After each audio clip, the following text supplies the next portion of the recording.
Hello everyone, does it work? Yeah. Let's start with the session, Soul Schooling. So I'm Esther, I come from Slovenia. I will speak about life purpose because I realize that people can't find it and cannot hear it. So let me just tell my story just in a few minutes. I'm a judge, civil judge, and I'm dealing with real estate cases. I'm also a mediator because I enjoy taking a neutral position in contributing and helping to solve disputes which people engage in due to their emotional involvement. But I was very highly intuitive, but my family's academic focus directed me away from my natural intuition. So they put me in the area of law, but at the same time I also found my calling outside the legal realm in the area of human relations and spiritual growth. So I've been involved for almost 20 years by helping and empowering people. I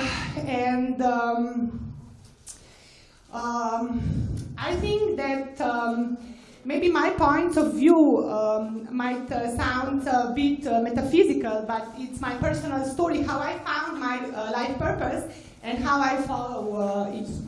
Yes.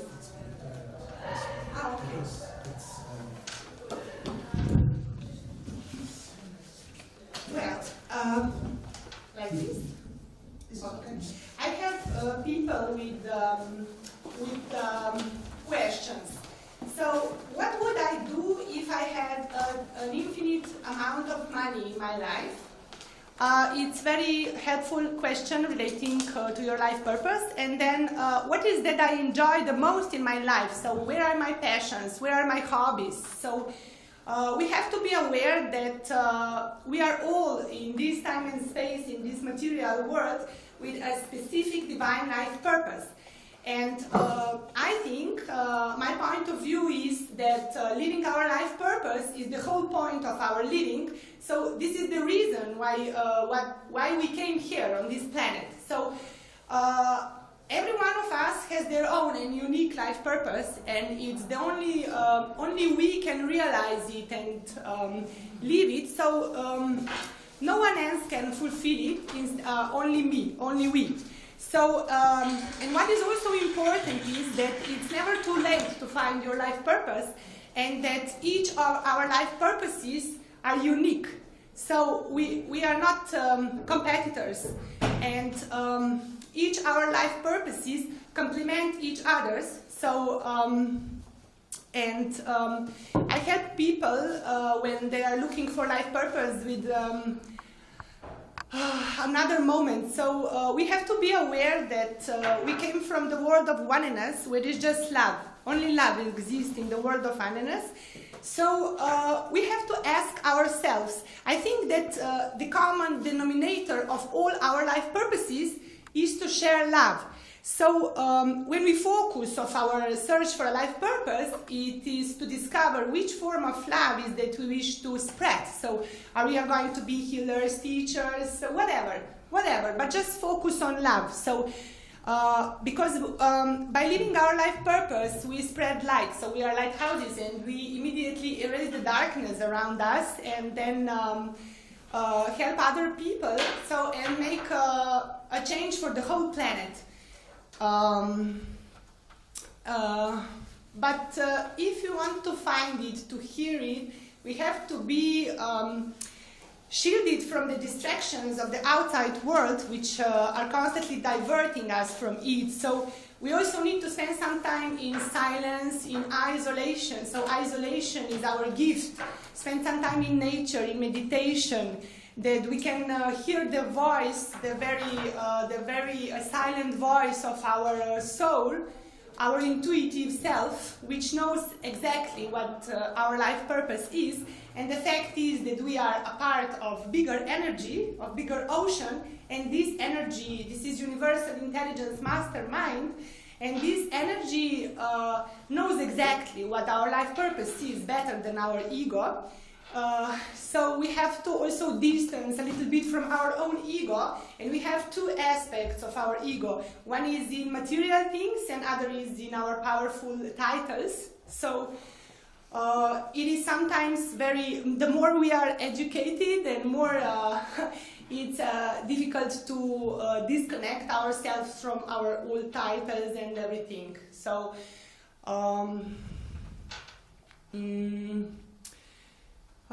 And yes, then, so the whole point of our life purpose is to spread light and to make a change for the planet.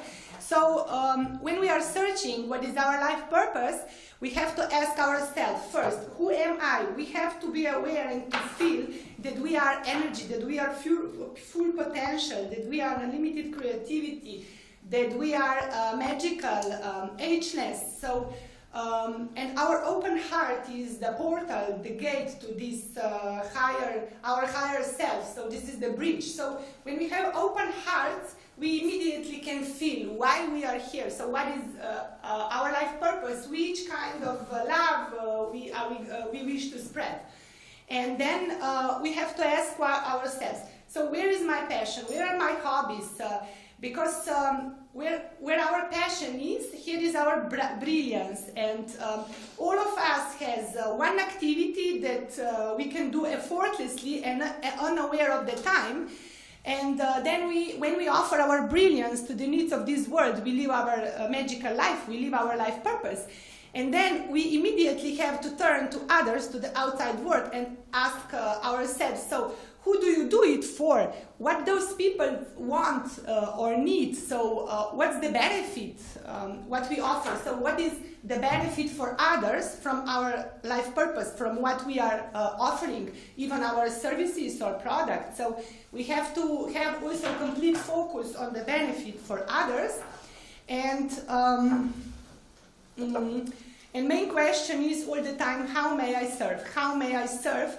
And what is also important in the process of searching our life purpose is that we have all the time elevated energy levels, so that we smile, that we are joyful, that we are excitement, that we are all the time, that we have 1 hour or a half hour per day for us. This is, I call this me time, so that we can fulfill ourselves, that we can then serve for others. So elevated energy levels, and also excitement and joy into our lives, because the more we are joyful, the more high vibrated we are, and then we just attract all the circumstances and the people and the situation and everything. Just by the law of attraction, we attract everything towards ourselves. So we attract all that we need in our step towards life purpose, so to fulfill it. So yeah, and I want to share also that what I realized is that 80% of population in the world are still in darkness, and that people are privileged. They're going to study. They had first house, second house. They had first spouse, maybe second spouse, and children, and positions and power. But they are still unhappy because they don't live their life purpose. I also had all the power, like a judge. So and I was also a chief of the department and everything, but it's not my calling. I don't feel this anymore. So my calling is in empowerment, enlightenment, and all people that, so I can more serve outside the court. So that's why I decided. And then I channeled with my friends, so this magical transformational jewelry, which answers the code of love and information, just of light, that helps people women step into their own power and merge with the divine, into their feminine goddess, because we have to be aware that we are goddess, and that it's a miracle that we are here on this earth, on this planet. So we have to allow miracles enter into our lives as well. So I don't want to be too long, so thank you very much. Because we have people.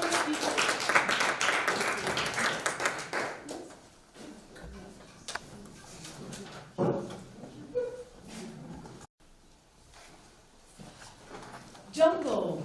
As we say in Swahili, I have a karibu. Asante-san. I have a foundation in Kenya. That is not the reason why I want to speak today. I want to speak about CSR. as we all know, community, social responsibility and entrepreneurship. As I said, my name is Marion van der Voort. I'm Dutch, half Egyptian. Maybe my roots are there in Africa, that's why I work in Africa. I haven't found out yet, but I work in Africa anyway. I have a foundation because everybody in the world, I think, needs access to water, hygienic toilet and clean shower. Next to that, I have a consultancy business between Kenya and the Netherlands, and my ambition is to work in Africa. But let's start first what you know and where you have your network. CSR, I think, is a very, in my line of business, important subject. Speaking from our foundation, we believe that the need to work pamoja, as we say in Swahili, which means together, is very important to change the lifestyle. I can only talk for Kenyan African people, the way of living in their natural environment. And I'm talking about the rural areas, where people go to the toilet where there is space, that there is no cleanliness around them. They just use the space they have to survive, to live. Every day is a struggle to survive, by eating, by living, by doing everything. When we hear that in the Western world, we think, oh my goodness, and we start crying, as an example. For them, it is another way of living. So we live our lives, they live their lives. But besides that, what we do with our projects is we have become very successful. I've won 2 awards, 1 international award last year. I'm fortunate to work with the local government in the area we work with. I have a supervisor in Kenya who I can trust very well, where we can build on. We have a team in Holland, we have a team in Kenya. We work with, like I said, with the local government. When you do a project, no matter what, in Kenya or in Africa, but we are still talking about Kenya, you have to buy the land. Yeah? That can cost a lot of money. That is a waste instead of getting people water. Yeah? So far, knocking on wood, we didn't buy the land for our 5th project so far because land was donated. So we can do the project financial-wise very efficient, practical-wise also. People benefit, yeah? And the thing is, as a Western world, and no criticism and no offense, we have sort of spoiled the African mentality by giving always. So giving doesn't add anything up. Even in Holland, even in the Western world, wherever you live, you have to pay your own bills. You have to take your own responsibility. You have to pay the electricity bill. Nothing comes just falling from the sky. Yeah. So slowly we are changing the mindset there. Not that I am a preacher. I just do my thing. But we are talking about a rural area in Kenya, which is on the coastal side, north of Mombasa, which is neglected economical by the government of Kenya. And we are slowly, with the help of all the parliament in Kilifi County and in Malindi, to change the mindset of the people that they have to take their own responsibilities. So when we do a project, water and sanitation, we dig a water hole, we install a water pump, and the other phase of the project is building a public toilet complex divided by women and men, with a washing table and a toilet. Every project they use, or every time the people fetch water or collect water, they have to pay. How they pay, that is not my problem. That is the problem of the people there. Yeah? And what do we do with the money, or what do they do with the money? The money goes for the maintenance, into the maintenance of the projects, and the technical maintenance. And the bills they have to pay every month, or whatever. Our supervisor there is controlled by us. He comes to Holland 2 times per year. I go to Kenya 2 times per year to check it out. He is a person who learned the skills by teaching people and delegating from the hotel resorts, and he has a German mentality for that matter. So that is how you can grow. We are very fortunate. And he says, if you don't clean this project, if you don't maintain it, I will close the whole thing. That is the mentality we need to grow. So community responsibility is that people really take responsibility for their own way of living. That hygienic matters are taught to them. Why do you wash your hands? Why don't you go to the toilet just where there is space? What is the influence? What diseases like cholera and typhoid exist when you go to the toilet just in this space, like here, as an example? People don't know because nobody told them. So in an area of 6,000 people, there were 10 villages where all the water wells were flat and the water pumps were broken. We are slowly building up. I'm going to Kenya in April to open our 5th project, which is successful. We want to expand in that whole region, and then we are talking about 1 million people. That is not the license we have to work with at least maybe 500,000, maybe 500,000 people. I don't know. We see how anyway we want to expand because we are growing. And you can't do it alone. I can't do it. I don't live there. People have to tell me what they need. I am the producer.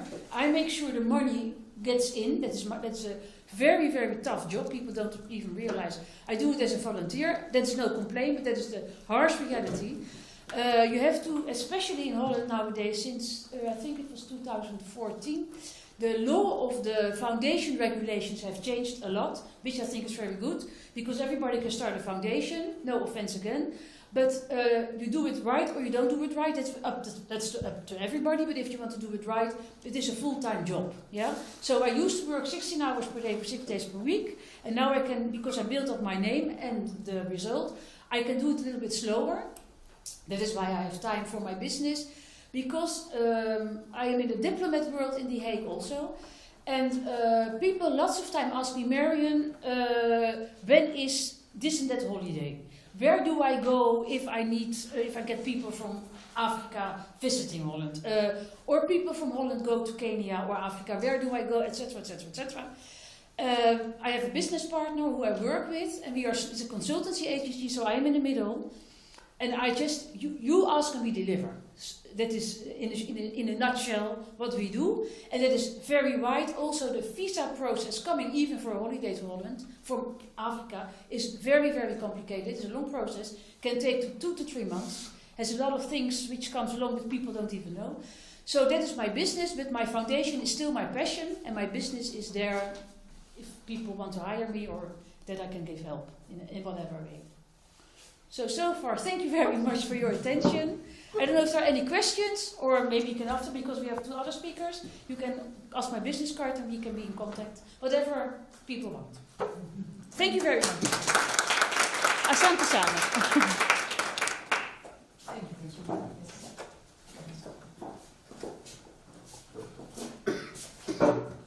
Hello everybody. So I'm the first male speaker I've seen today, but I can't even see myself. So it's, I'm going to raise it a little bit higher. I am actually a musician, so I should know how to work these things. Okay. It's a real privilege to be here. Of course, I wouldn't be here if it wasn't for a woman. I mean that biologically, but also spiritually. My mum's an amazing person, single mum. Suffered quite a lot when I was a kid. So I owe my debt to a great woman. So it's a privilege to be here, it really is. So thanks for having me. So I'm going to talk about CSR. Now I'm going to let you into a secret, which might make me sound really unprepared, but I don't actually plan my talk before I do it. I decide about 2 minutes before I go on what I'm going to speak about, because I want to take the inspiration of people that I've seen here today. And so far I've seen some talks on people's personal story, which was quite flabbergasting, some of the stories that people have gone through to get here. And I've also had a session on innovation. And so I'm going to speak about CSR and innovation in CSR. So my background is I used to work in business as a kind of a businessman in sales, so to speak. And it was actually working for an organisation in business that inspired me to do, or partly inspiration to do what I mainly do now, which is I run 2 charities. One works in sustainable development, sending volunteers to communities which suffer grand inequality and really need skills that's unattainable in that area. So we help send volunteers, and we don't charge the volunteers any money, which is quite unique for international volunteering because it normally involves a lot of money. So that's called Indigo Volunteers. And our new venture is called Gaggle. And Gaggle is about making volunteering really easy. So I can't speak for your countries, but I know in the UK, if you want to volunteer, it's actually really too difficult. unless you're part of a church group or a religious group, for example, people go online and everything else in the world, if you want to order a taxi, get a date, I've not ever used those apps, I should say, get a haircut, get a grooming kit, whatever it might be, you pull out your phone and in a couple of clicks on a beautiful looking app, you get what you need. Yet when you want to do some good in the world, it's not so easy. And as we know, that's because in the charitable sector, it's treated what it's called, the third sector, which itself is quite upsetting. It's kind of like the thing that's left behind. And so technology, often in the charitable sector, third sector, whatever you want to call it, isn't anywhere near what you'd see from Uber or Apple or Netflix, whoever it might be. And so we come up with this idea of, well, what if you could pull out your phone in 2 clicks, you could be helping someone in your community like that. So that's what GAG was doing, so we're building and developing that app. And as part, before we make volunteering easy, we've also got to make volunteering better. And so that's a whole other topic I'm not going to talk about too much. But let me come back to where it all began.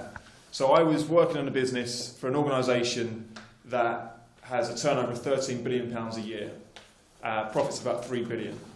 And I had this philanthropic side to me because my granddad was a really devout, beautiful Christian who dedicated his entire life to helping other people. Really remarkable human being. Didn't want for anything, really stoic guy.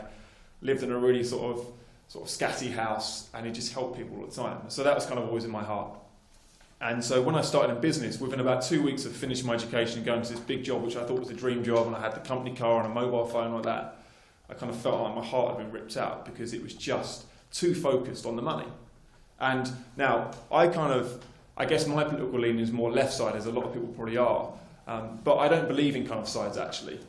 I mean, it helps communicate kind of where I think. One of my issues with people that work in kind of the more left side of things is they kind of throw bricks at the right, and we hate each other, and it becomes dogma. And actually, we in the charitable sector use things produced by people that work in the capitalist sector. So all the clothes we wear, the phones we have, and most companies, by default of what they do, are doing good in the world. We need clothes, we need technology, so most companies are doing a great thing. I just don't think they're doing enough. And I argue that CSR is like meditation. So who in this room meditates? Okay, who doesn't meditate? Okay, who wishes they could meditate better and more often? Even if you do meditate. Okay. Same goes for prayer. Okay, so now meditation, scientifically proven, I don't need to go into that or teach anybody to suck eggs, is proven to be a great thing. It makes us less stressed, it makes us more appreciative, kind, etc. And I have a great intent to meditate, and I've been trying to meditate for years and I'm still kind of failing at it, but kind of do my best. And yet, what happens is, with meditation, is we have an intent to do it, but we kind of end up being a thing that we might do if we get time. And someone said, if you can't find 20 minutes a day to meditate, you really need 2 hours to meditate. So meditation is something that we know we should do, or prayer, whatever it could be. Any sort of spiritual practice, something we should do every single day. It should be the heart, possibly the most important thing that we do. And yet it gets to be the thing we kind of do if we get round to it. And that's our own detriment. And that's what happens with CSR. Now, CSR is a bolt-on to a business. Can you tell me CSR? So CSR stands for Corporate Social Responsibility. So it's the business's philanthropic arm. And it becomes this kind of add-on thing that's nice to do if we get a chance. And when profits go down, it's the first thing that gets deleted. And actually, when profits are going up, money then gets pumped into growing the business. So it kind of gets left behind. And so when I worked for this business, this is what I saw. So I wanted to volunteer, and my business couldn't help me. And then what happened is, we heard we were going to do this volunteering day. I thought, amazing. And what happened was, I'm in a building, quite literally a glass tower in London, that's full of 1,000 people of the most wonderful, emphatic brains in the industry they worked. And we went out for one day and we played rounders with underprivileged kids. And my heart sank. And then the next week we went off and we did some painting, really badly, because none of us were painters. And what we could have done, so the average salary of people painting those rooms was £50,000. We could have hired painters, unemployed people, anybody else to paint those rooms better than we could have done. Now, in total, I worked out that it cost about £150,000 to run those 2 volunteering days. And frankly, we added nothing. We really didn't add anything to society. And it kind of broke my heart a bit. And then that was it done. That was a business kind of saying, well, we've done volunteering now, we'll come back in a couple of years and do it again. And that's an issue. That's a real sad issue because businesses have such potential to do it. So what we need to do is inspire businesses to make doing good a bigger part of what they do. Now, there's plenty of TED Talks of people that are far more experienced than I that prove that businesses that are socially focused, consciously focused on actually helping their communities around them, perform better. They perform better. And I argue that I think every business should give 20% of their people's time to doing good. And it doesn't mean it can't be doing good through, it can earn you profits. Right? It can earn you profits, that's fine. Go out and find ideas to help communities. But it's proven that if people go off and volunteer, they become more capable, they become more inspired. And if you give, and I spend my life now coordinating volunteers, that's what I do. I help people to volunteer, put the right volunteers in the right place with the right skills. And every time it happens, great things happen. A great ripple effect happens from that person. And guess what? The business never underperforms, the business always performs stronger. Because most of us in the corporate sector spend a lot of time doing nonsense. I know it because I've done it. So if you said to people, well, you've got to do the same amount of work, but in 80% of the time, as we know from Sweden, who are now doing this, it works. And then what you can say to people is, well, here's another 20% of the time to just go and do some good. So I'll finish on a story of a company that we're working with. So the company, my charity, GAG, was now working with, is a company that I started at when I got frustrated about the volunteering, and I went back because I was like, hey, this happened to me 7 years ago, and we now want to work with you. And what's really interesting is they've got 1,000 people in the glass tower in London. That company sells alcohol, right? Now, alcohol can understand gets some bad press, but alcohol is really important in our society. It plays a great role. If you're not out, if you don't drink alcohol, that's brilliant. If you do drink alcohol, though, it's there for celebration if it's drunk responsibly. But what blows my mind is they do drinking. They really care about responsible drinking. So I asked them, how many of your people have gone out and educated people about responsible drinking this year? 0. How many of your people have volunteered this year? We don't know. And they do give profits to good causes, which is great, but it tends to be totally linked to what their business is doing, which is also fine. But their staff could be doing more, they could be given more time. And so we're building a volunteering program with them now, and it's having amazing results. So if you work for an organisation who wants a volunteering program, that's kind of what my organisation does, which isn't a plug for it, it's a plug for spreading that love, because maybe you just want advice on how to do it as well. But I really argue that meditation is something we should be doing all of the time, social responsibility. And we can't leave it as this thing that we do if it's a nice thing. It should be the central part, the most important thing, the first and last thing we do each day, and sometimes in the middle if you get a chance. Right, thanks for listening to me. I'm done.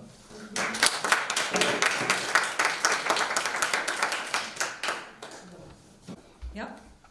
See, that's the best thing about being nervous. Even in a cold room, you're sweating.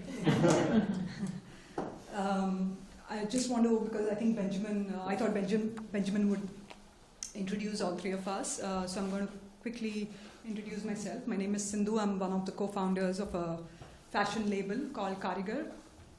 It's what I'm wearing, what my business partner here is wearing.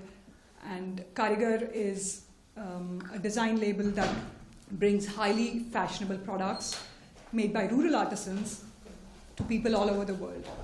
So if you don't own one, then you know that after the session you will want to own one.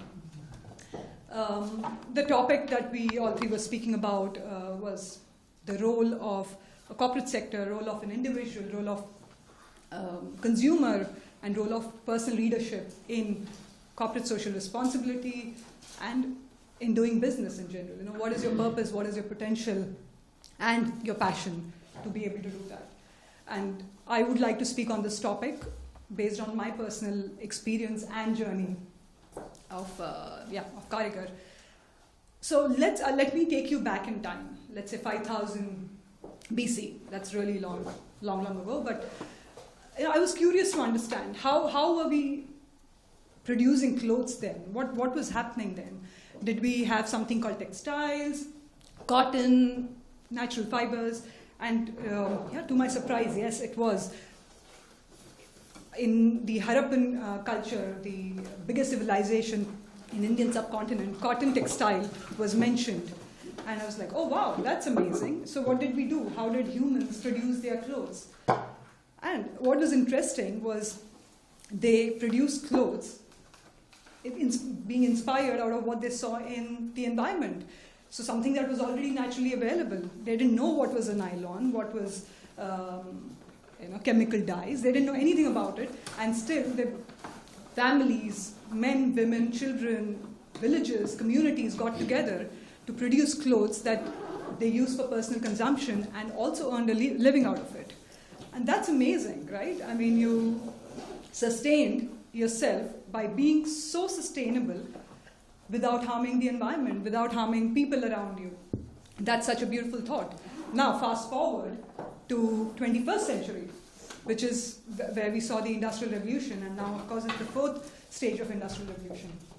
And whilst people who engineered Industrial Revolution had good thoughts in mind, they wanted Industrial Revolution because we had a growing population, we had to churn out products faster because obviously they were baby boomers and now they're millennials, so we had to increase our productivity, we had to increase our production level to meet these demands. But what happened to it?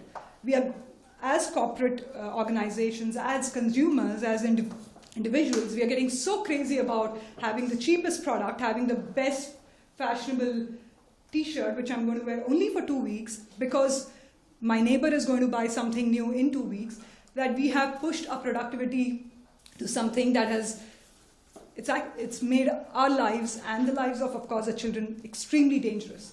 So what is happening? What is happening because of Industrial Revolution? We have, I'm sure, countries like India, Africa, the underdeveloped or developing countries have landfills because Western countries are throwing clothes almost every 2 weeks.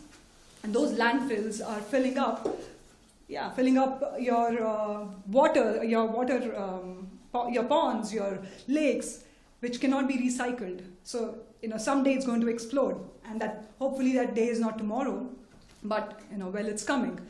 We are exploiting people because we want a t-shirt for €5. Well, there is nothing like that. So someone is paying a price for it, and we are exploiting people for that.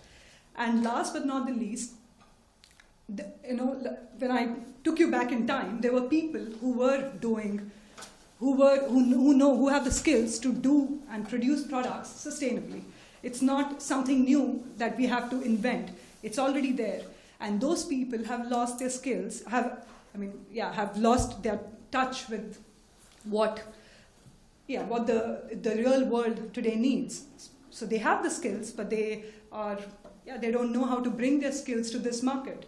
So they have lost their jobs. That means they have to move out of the villages. They have to go to cities. Cities get overcrowded. There are no jobs. So you see, it's a cycle, and it's a never-ending cycle, unfortunately. So we started with something very sustainable, and now we are here where we don't know how to juggle between how sustainable it could be to how to meet a growing population's demand. And well, at least I'm proud that though this is the kind of consumer, I was a consumer like that. I used to shop every 2 weeks. I was waiting for my salary. I'm like, oh yes, now I can go and spend €200 and get 30 items. But yeah, just a few years ago, we started a company called Karigar. And Karigar, when we started Karigar, we knew two things. Very simple, actually. One, we knew that women all over the world want to look beautiful, want to look fashionable. They want to express themselves. But what was happening, the change that was happening, is they've now started questioning, hey, who is making my clothes? Hey, where is this cotton coming from? Did the farmer commit suicide because he had to buy pesticides so that he could produce more? Yeah, do I have bloods in my hand? So that, we were growing more and more conscious and more aware. Second, we knew that there were 20 million artisans only in India. So I'm not even talking about other countries like Africa, Afghanistan, South America, but only in India, we have 20 million artisans, which is the population of Netherlands today, who have the skills but don't know how to bring it to this market. So we said, hey, it's simple. We just have to combine these two things together. So what we do is we bring high fashion, high innovative products made by rural craft people. So our intention was, of course, to serve a market which is growing, where people are more aware, conscious, want to look fashionable, and I love looking fashionable. So I completely empathize with that. But at the same time, I want to make sure that I'm not exploiting my planet. I'm not taking things for granted, and I'm not helping, but I'm collaborating with people who already have those skills. So that's how Karigar was born, and it's been quite a journey. It's a learning experience, as Benjamin, you mentioned that. It's every day we are trying to meditate, or we want to meditate because we want to learn more and more about ourselves, and this is what we do with Karigar as well. And our aim,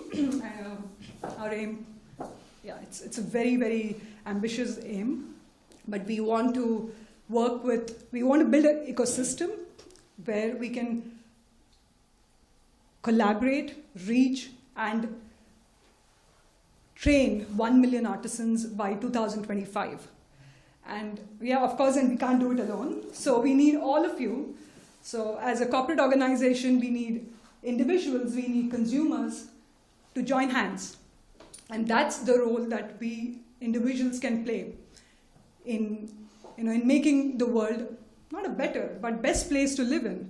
Why should we only aim for better? We want to be in the best place at the right time for at every single moment of our life. I would like to finish the session by a story, which is very inspiring for us, but I think it's also inspiring in general. So we work with a lot of women artisans. So 90% of our artisans are women artisans, and they are, they had no job. Initially, they were farmers, and then they started weaving, and now they have a steady income. So there's this beautiful lady called Pushpa who has been weaving for 5 years. She is one hell of a woman. She can produce 4 of these in a day, and it's a lot of hard work. And she walks 6 kilometers every day to get to the weaving center, and 6 kilometers back. Now, she never dreamed of this life. She had a simple life. She was a farmer. She worked with her husband in the farms, and whatever they got, they used for personal consumption, and then if there was something left, they sold that. So they didn't have a steady income. But one fine day, her life changed. I get emotional about it. Her husband left her to go to the city to find a job because they were not able to earn a stable salary, which is a good thought because he wanted to feed his family. But what happened was he never came back. And Pushpa had a son that she had to feed, and she didn't know, feed, but also send him to school. And she's like, what am I going to do now? I was a farmer, I have no skills, I don't know anything, and this is where I am. And the organization that we work with mobilize women to come out of the house so that they don't face such situations. So she joined 5 years ago, and that was then, and this is now, where she sends her son to a boarding school, which is unheard of in the Himalayas. She rents a house so that she doesn't need to walk 6 kilometers, which is also unheard of. And when I go back, we go back very often, and when I ask her, hey, what do you like doing? And what do you like about your job? She's like, what I like about my job is I can buy an extra lipstick every month. So it's simple, but the most valuable thing she thinks is the confidence that she's gained, that her skills are no longer outdated, but there's something that she can go to. She can open her own weaving center tomorrow, and that's what Karigar has helped, with her help, do to 2,000 artisans in that region. And as they say, it always starts with one person, right? Like you talk about any revolution, it started with one person, but it needs an entire mob to make a difference, and we all can make a difference, but we need to join hands, and let's do it. Let's not wait for others. Let's do it. Thank you.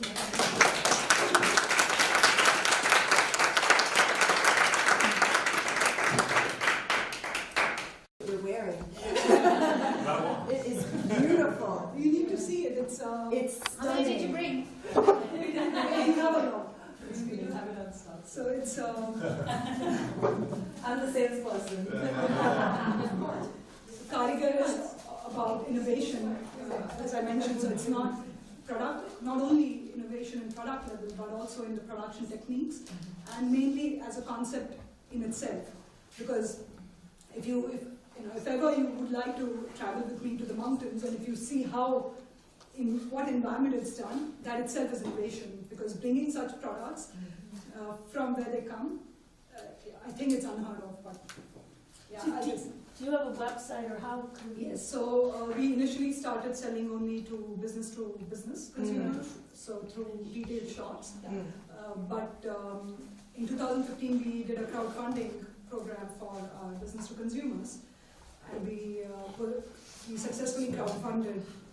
And all of this is inspired out of a sari. Actually, it's a clothing piece from India, but you can also, it's like a blanket with 2 armholes. So if you see, I was wearing it long, like this. You could also wear it like a dress by pinning it up, or just pin it up this way, so it looks different each way that you wear it. But the trick, which is a very simple one, and my partner likes to say that it's not an exercise. So it's just you turn it around, and then you have Upside down or inside? Yeah, it's upside. It's like straight 180 degrees. So if you see, yeah. so it's like a vest, but you have more scarf, and this is perfect for a weather like this. Or if you're on a cycle, and then you could tuck it in. You could also tuck this in, and then it's quite flat here. You could wear it over a jacket. How do you call the product?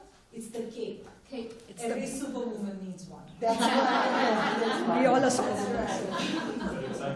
That isn't a tagline, but we probably should be. But we have one cape for every woman because we have 10 colors. It's one size. It's free size. So if you're petite or if you're plus, you can fit. Yeah, it's just really simple to use. You can wear it in 15 and more ways. Wow. Sorry, you had a. Did you teach them? Sorry, someone is asking a question. I'm just wondering if you taught, if you teach the women how to do it, or if they already knew. So the women that we currently work with, the group that we currently work with, they are first generation weavers. So in India there are 2 types of weavers. Weavers who have learned because the skills that have been passed from generation to generation, and then there are first generation weavers, mainly women. And we currently are working with first generation weavers. So they know, or they knew, let's say, when we started, how to weave, the technique. And it's all handmade, so it involves a lot of, actually it does involve exercise in this case.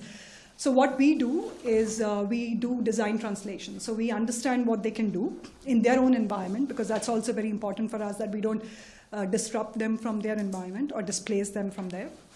So we look at that, we see the communities, how they work, and then we come up with a design which is for this market.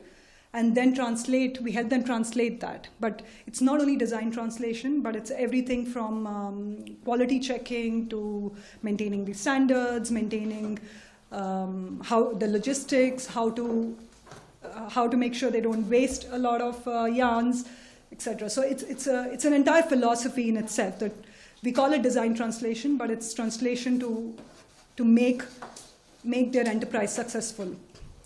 And that's the journey we have taken or traveled through for the last 3 years. So we know we worked with around 8 groups already. So we know, let's say there is like a book, a playbook. We know that this is what this will work. So now it's about replicating that to thousands, and as I said, at least 1 million artisans by 2025. And then still we would have just done 1%. Yeah. So, 10% in India. So. Thank you. Thank you. I have another question. Do you have another minute? I love your comparison between meditation and CSR. I do want to add, though, that once you, and obviously that's a really personal, example of your own, but once you do learn meditation, right, and you learn the benefits of it, you're more inclined to do it every day. So I would say it was probably the same with CSR. So once businesses figure out that it's actually in their best interest, then they do it more, right? So that's the whole thing that you brought up about incentives. So what kind of incentives have you found work for business? So it's a brilliant question. I totally agree. I think it has to be part of their purpose. If it's not part of their purpose, it just fades off. It becomes a fact, and that's understandable. But in order for it to be part of their purpose, it has to somehow benefit them, like their bottom line. And we know that there's research that shows that. But, yeah. So that is kind of the answer, which is it's finding something which is a bit different, doesn't make it feel like it's just all about profits. So a great story is what Unilever did with soap. So I don't know the exact statistic of what it is, but we know washing hands reduces diseases by like 30% or something crazy. And so they had this big push in Africa to educate people about washing their hands. And then it was something that was really worthy. And if you do things worthy that also happens to turn profits in the end, then that's totally fine. Because we need profits. We also need profits. And as long as you do good with those profits, then then it leads on and on. So I don't know if that answers the question. Yeah, and they did the same for sanitary pads. Yeah, also that's a project in India and in Africa. Yeah. But I think it's always, you have to, the thing I find interesting, is probably what I'll mention in the other talk I'm doing later on, is that, so I've worked out in my education, I quite literally worked out by hour, that 0.03% of my education was about being kind. We're educated in everything, right? But explicitly about being kind. So it's no wonder by the time we get to the corporate level, it's just not part of our DNA. And so it's so we built this volunteering program, okay, with this drinks company. And what's now amazing is that people have reacted really well to it, but then people then become quite self-entitled about, well, I want to be volunteer, not that volunteer, I want to do something else. And people, they just become so accustomed to kind of, no disrespect to us involved, we're just so used to getting what we want and everything kind of being easy that it's actually, so the incentive has to be that it's linked to something that they can see and get their hands around. But at the same time, it's being really honest to say, like, this isn't meant to be easy. It does mean to say that it's tough, but so it's a big part of it is just not letting go of it and keep pushing it. And an issue about it being called CSR, so this separate thing. It shouldn't be a separate thing. It shouldn't be a thing. It shouldn't be a thing. It should just be part of the whole thing, like the finance department. Right. Right.